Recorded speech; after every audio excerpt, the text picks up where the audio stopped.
ഈ അനുഭവം വിവരിച്ച അധ്യാപകരൊക്കെ കടലിൽ കിടക്കുന്ന ഐസ്ബർഗ് പോലെയാണ്. അവരുടെ അനുഭവത്തിന്റെ വലിയൊരു ഭാഗം കടലിന്റെ അടിയിലുണ്ട്. അതിലൊരു തുമ്പ് പുറത്തു വന്നേ ഇപ്പൊ ഉണ്ടായിട്ടുള്ളൂ. കൂടുതൽ അത് പുറത്തു വരിക്കാൻ ഒരു പ്രചോദനം, പ്രേരണ അവർക്ക് നൽകുകയാണ് നമ്മുടെ പരിപാടിയിലൂടെ നടന്നിട്ടുള്ളത്. അടുത്തതായിട്ട് ഞാൻ സംസാരിക്കാനായിട്ട് വിളിക്കുന്നത് ഡോക്ടർ ഇ സന്ധ്യയാണ്. തൃശ്ശൂർ സ്വദേശിനിയായിട്ടുള്ള ഈ സന്ധ്യ, പ്രശസ്തമായ ഇടക്കുന്നി വാര്യത്ത് ജനിച്ച സന്ധ്യ പ്രജ്യോതി നികേതൻ കോളേജിലെ സ്റ്റാറ്റിസ്റ്റിക്സ് പ്രൊഫസറായിരുന്നു, ഡിപ്പാർട്ട്മെന്റ് മേധാവിയായിരുന്നു, ഗവേഷണ മാർഗദർശിയായിരുന്നു. അവര് ഒരു ബഹുമുഖ പ്രതിഭയാണ്.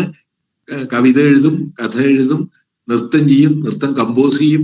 5 കവിതാ സമാഹാരങ്ങളും 3 കഥാസമാഹാരങ്ങൾ ഇതിനകം പ്രസിദ്ധീകരിച്ചിട്ടുണ്ട്. അനവധി അവാർഡുകൾ അതിന്റെ പേരിൽ കിട്ടിയിട്ടുണ്ട്.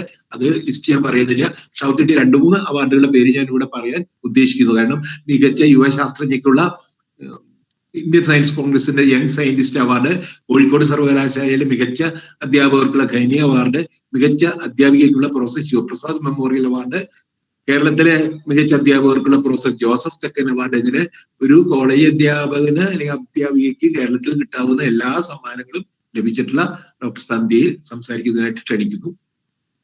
നമസ്കാരം മാഷെ.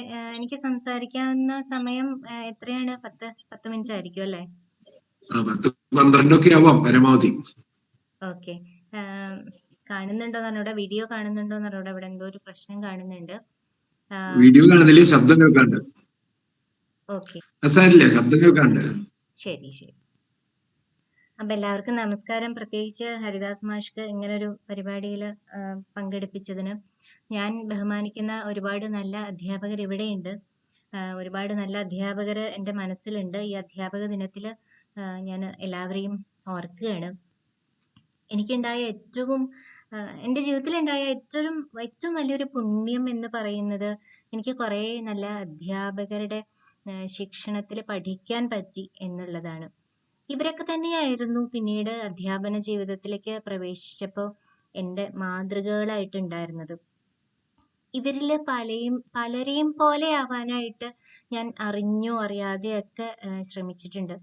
സ്കൂൾ ക്ലാസ്സുകളിൽ ഉണ്ടായിരുന്നതിനെക്കാട്ടിലും അധികമായിട്ട് പ്രീ ഡിഗ്രി ക്ലാസ്സിലും പിന്നീട് കേരളവർമ്മയിലും പിന്നീട് PGക്ക് പഠിച്ച സ്ഥലത്തും ഒക്കെ ഉള്ള ഒരുപാട് അധ്യാപകർ എന്നെ പലതരത്തിൽ ആകർഷിച്ചവരാണ്.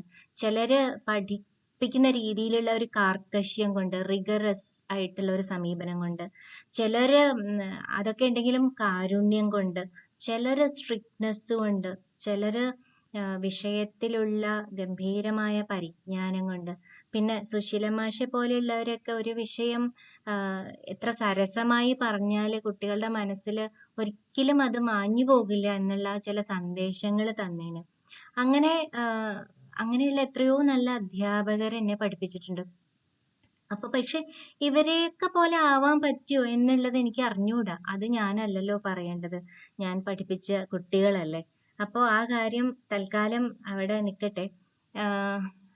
എൻ്റെ അധ്യാപന ജീവിതത്തിലുണ്ടായ അനുഭവങ്ങളെ പറ്റി പറയാനാണെങ്കിൽ, ഇവിടെ പലരും പറഞ്ഞ പോലെയൊന്നും വളരെ സംഭവ ബഹുലമായിട്ടുള്ള ഒരു അധ്യാപന ജീവിതം അല്ല എനിക്ക് ഉണ്ടായിരുന്നത് എന്ന് പറയേണ്ടി വരും. കാരണം ഞാൻ പഠിപ്പിച്ചത് തൃശ്ശൂർ ജില്ലയിലുള്ള പുതുക്കാട് പ്രജ്യോതി നികേതൻ കോളേജിലാണ്. 25 വർഷം അവിടെ പഠിപ്പിച്ചു. അതിന് 2 വർഷം മുമ്പ് മറ്റൊരു ക്രിസ്ത്യൻ സ്ഥാപനമായ പെരുമ്പാവൂരിലുള്ള മാർത്തോമ കോളേജിലാണ് പഠിപ്പിച്ചത്. പിന്നീട് അതിന് മുമ്പൊരു 1.5 വർഷത്തോളം കൊച്ചിൻ യൂണിവേഴ്സിറ്റിയിൽ പഠിപ്പിച്ചു.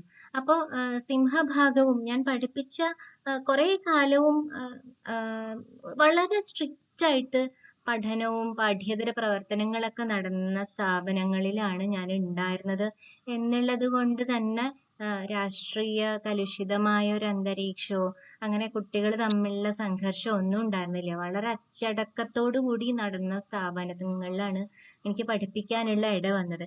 അതുകൊണ്ട് എൻ്റെ അധ്യാപന ജീവിതത്തിൽ ഇങ്ങനെ എടുത്തു പറയത്തക്ക ഒന്നും ഉണ്ടായിട്ടില്ല എന്ന് വേണമെങ്കിൽ പറയാമെങ്കിൽ തന്നെയും, ഒന്നുമില്ലാത്ത ഒരനുഭവവും ഇല്ലാത്ത ഒരു അധ്യാപകർ ആരും ഉണ്ടാവില്ലല്ലോ. പ്രധാനമായിട്ട് എനിക്ക് തോന്നിയിട്ടുള്ളത്, ഞാനൊരു തരക്കേടില്ലാത്ത എന്നല്ല നല്ലോണം പഠിച്ചിരുന്ന ഒരു കുട്ടിയായിരുന്നു എന്നാണ് എൻ്റെ ഒരു ധാരണ. അങ്ങനെയാണ് എൻ്റെ ടീച്ചേഴ്സൊക്കെ പറഞ്ഞിട്ടുള്ളത്. നല്ല മാർക്കൊക്കെ കിട്ടിയിട്ടുണ്ടായിരുന്നു. സ്കൂളിലാണെങ്കിൽ നേരത്തെ പറഞ്ഞല്ലോ, ഒരു കോൺവെന്റ് സ്കൂളിലാണ് ഞാൻ പഠിച്ചത്. അപ്പൊ ആ സ്കൂളിൽ പഠിച്ചില്ലെങ്കിൽ നല്ല അടി കിട്ടും. അപ്പോൾ ഞാൻ പഠിച്ചതൊക്കെ ഈ അടിയെ പേടിച്ച് സ്കൂളിലൊക്കെ നന്നായി പഠിച്ചിട്ടുണ്ട്. അങ്ങനെ പഠിക്കാൻ തുടങ്ങിയപ്പോൾ പിന്നെ അത് പതുക്കെ ഒരു ശീലമായി. പഠിക്കുക എന്നുള്ളതൊരു ശീലമായി. അപ്പൊ അങ്ങനെ പഠിച്ച് പഠിച്ച് വന്നുകൊണ്ട് പൊതുവെ നല്ലൊരു വിദ്യാർത്ഥിനിയായിട്ടാണ് എൻ്റെ ടീച്ചേഴ്സ് എന്നെ കണ്ടിട്ടുള്ളത്.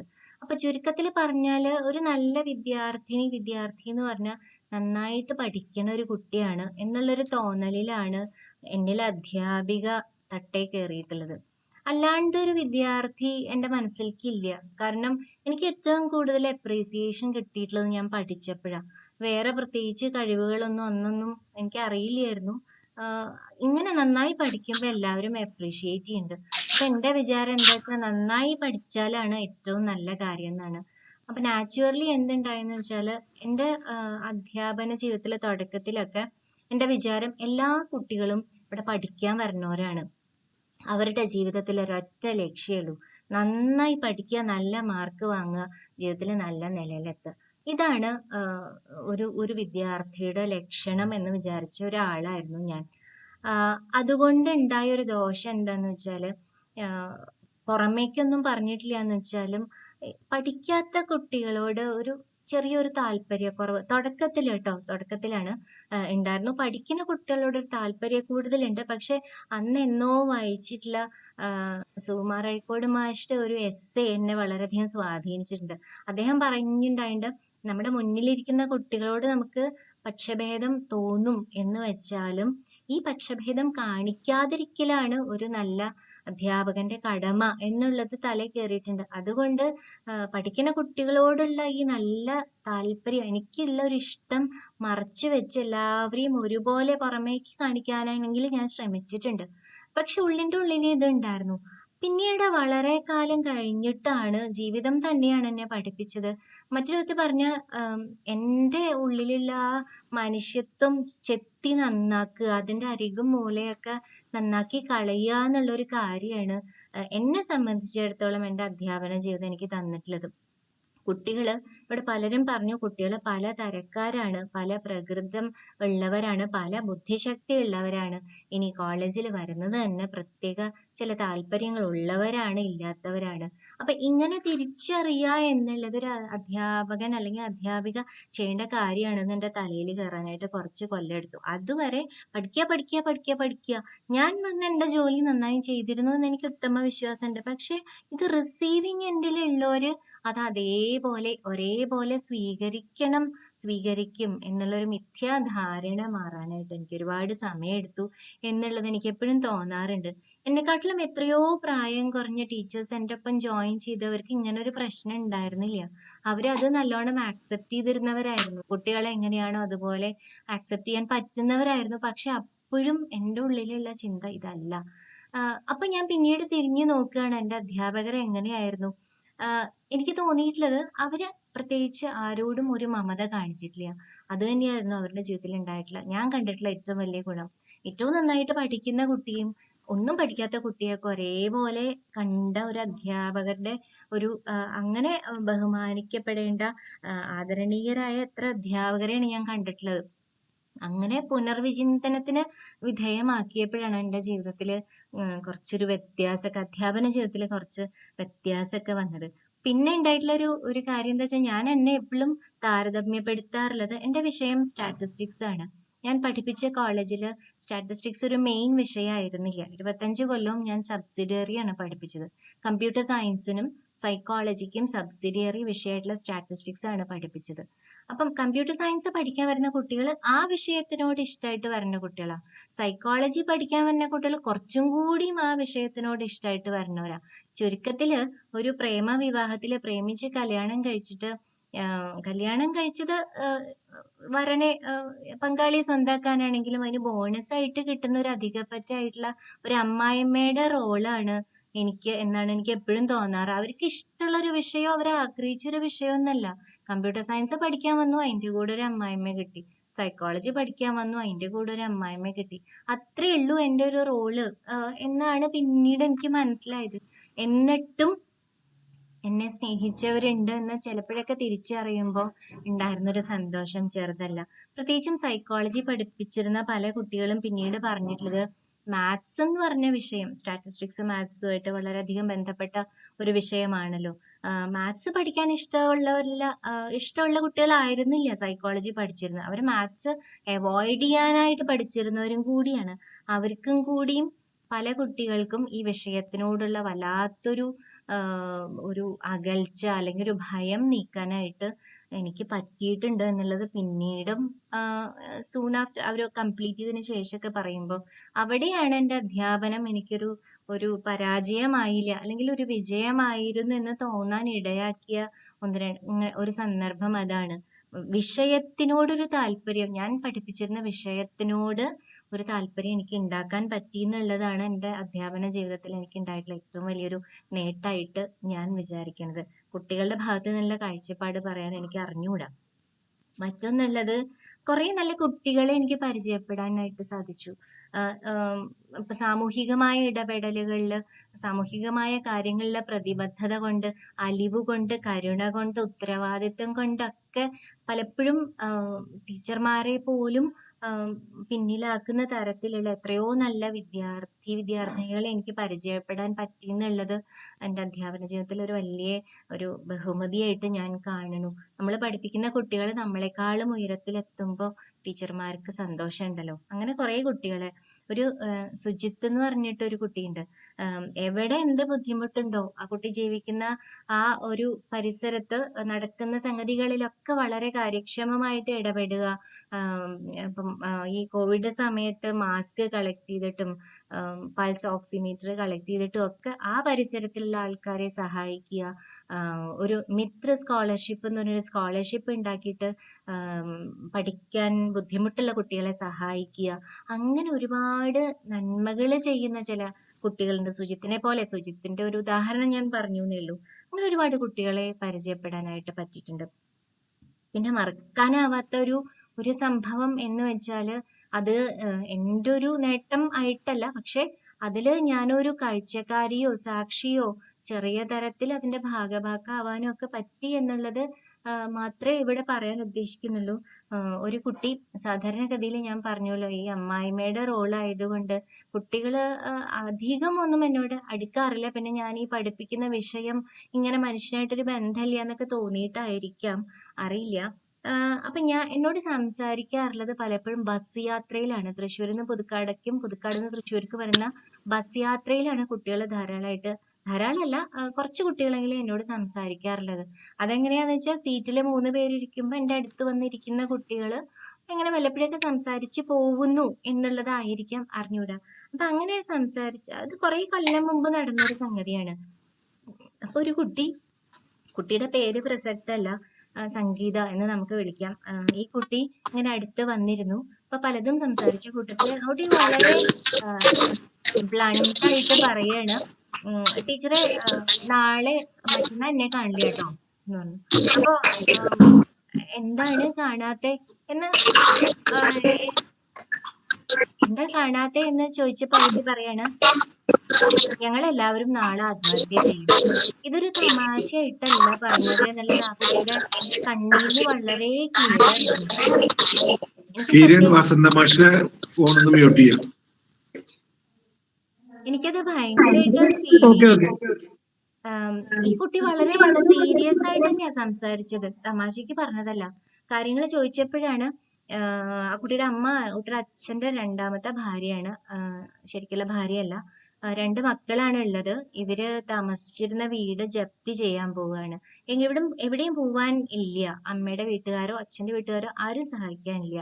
പെരുവഴിയിൽ ഇറങ്ങാനാണ് ഇനി പോകേണ്ടത്. ഞങ്ങള് അങ്ങനെ നിൽക്കില്ല, ഞങ്ങളെല്ലാവരും ആത്മഹത്യ ചെയ്യും. ഇങ്ങനെ ഒരു ബ്ലണ്ട് സ്റ്റേറ്റ്മെന്റ് ആണ്.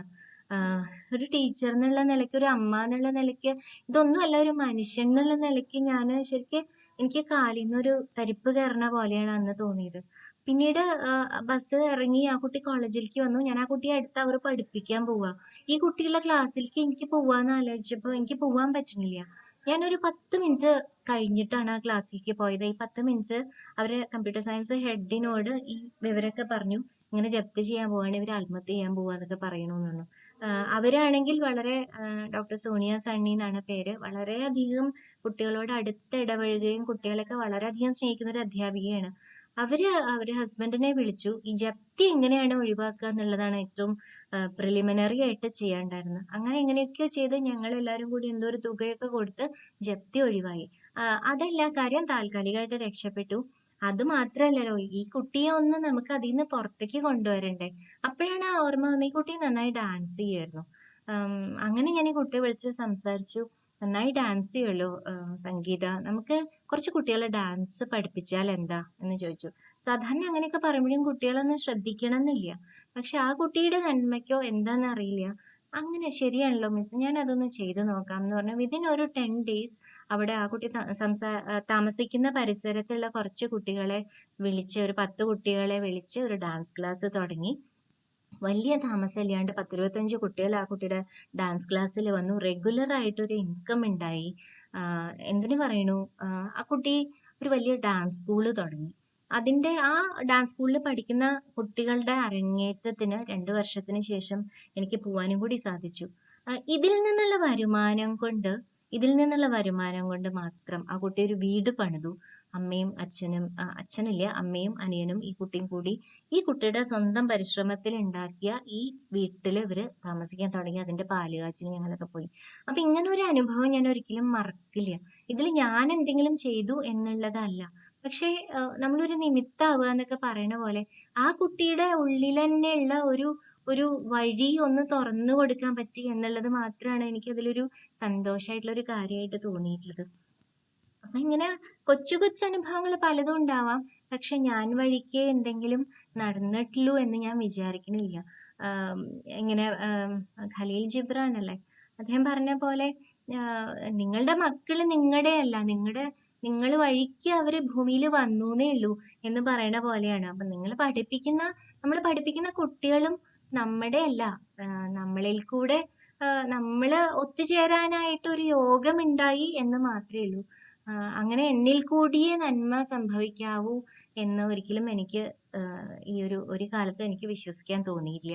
അതിനൊക്കെ സാക്ഷികളാവാൻ പറ്റും എന്നല്ലാണ്ട്, അപ്പൊ എനിക്കൊരു ഡിപ്പാർട്ട്മെന്റ് ഇല്ലാത്തത് കൊണ്ടാവാം ചിലപ്പോ, അങ്ങനെ ഒരു ഡിപ്പാർട്ട്മെന്റ് ഇല്ലാത്തത് കൊണ്ട് ഒരു സം കൈൻഡ് ഓഫ് ഡിറ്റാച്ച്മെന്റോട് കൂടി, എന്നാൽ അതേസമയം കുട്ടികൾ നന്നാവുമ്പോൾ ഏറ്റവും തുറന്ന മനസ്സോടു കൂടി ഇവരുടെ കൂടെ നിൽക്കാനും സന്തോഷിക്കാനൊക്കെ എനിക്ക് പറ്റി എന്നുള്ളതാണ് എൻ്റെ അധ്യാപന ജീവിതത്തിൽ ഏറ്റവും നല്ലൊരു അനുഭവമായിട്ട്, അതിനൊരു ആകത്തുകയായിട്ട് എനിക്ക് പറയാനുള്ളത്.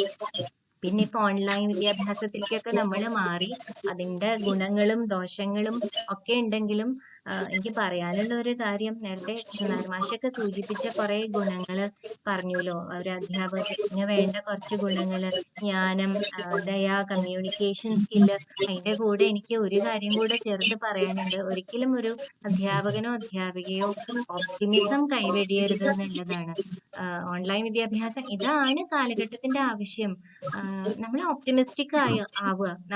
കുട്ടികളിലുള്ള ശുഭാപ്തി വിശ്വാസം എന്ന് നഷ്ടപ്പെട്ടുവോ അന്നൊരു അധ്യാപകന് അവരുടെ മുന്നിൽ നിൽക്കാൻ പറ്റും. ത്രൂ ഔട്ട് ദീസ് ഇയേഴ്സ് എന്തൊക്കെ സംഭവിച്ചാലും എനിക്ക് തോന്നുക എൻ്റെ ഉള്ളിൽ ആ ഒരു ശുഭാപ്തി വിശ്വാസം ഒരിക്കലും എനിക്ക് കൈവിടാണ്ട് നിർത്താൻ പറ്റി എന്നുള്ളത് എനിക്ക് എൻ്റെ പുറത്ത് തന്നെ തട്ടാൻ തോന്നിയിട്ടുള്ള ഒരു കാര്യം. പല തിരിച്ചടികളും ഉണ്ടായിട്ടുണ്ട്. പണ്ടത്തെ പോലെയൊന്നുമല്ല, ഡിക്ലൈൻ ഒക്കെ വന്നിട്ടുണ്ട്, ഇതൊക്കെ നമുക്കറിയാം. പക്ഷെ എങ്കിൽ പോലും എല്ലാ കാലത്തും എനിക്ക് കുട്ടികളിലുള്ള ഒരു ശുഭാപ്തി വിശ്വാസം എനിക്ക് എപ്പോഴും ഉണ്ടായിരുന്നു, ഇപ്പോഴും ഉണ്ട്. അതെന്നും ഉണ്ടാവണേ എന്നുള്ളതാണ് എൻ്റെ ഒരു പ്രാർത്ഥന. വീണ്ടും എല്ലാവർക്കും ഒന്നുകൂടി നന്ദി പറഞ്ഞുകൊണ്ട്, ഇങ്ങനെ ഒരു അവസരം തന്നതിന് ഹരിദാസ് മാഷ്ക്ക് ഒന്നുകൂടി നന്ദി പറഞ്ഞുകൊണ്ട് ഞാൻ നിർത്തുകയാണ്. Thank you. നന്ദി സന്ധ്യ. അപ്പൊ അടുത്തതായിട്ട് നമുക്ക് ഹാരിഫാബി ടീച്ചറെയാണ് വിളിക്കുന്നത്. ടീച്ചർ ഇതുവരെ കേട്ട കുട്ടികൾ വ്യത്യസ്തമായിട്ട് നന്ന ചെറിയ കുട്ടികളെ പഠിപ്പിച്ചിട്ടുള്ള ടീച്ചറാണ്. LP school ടീച്ചറായിരുന്നു. തൃക്കണായിലാണ്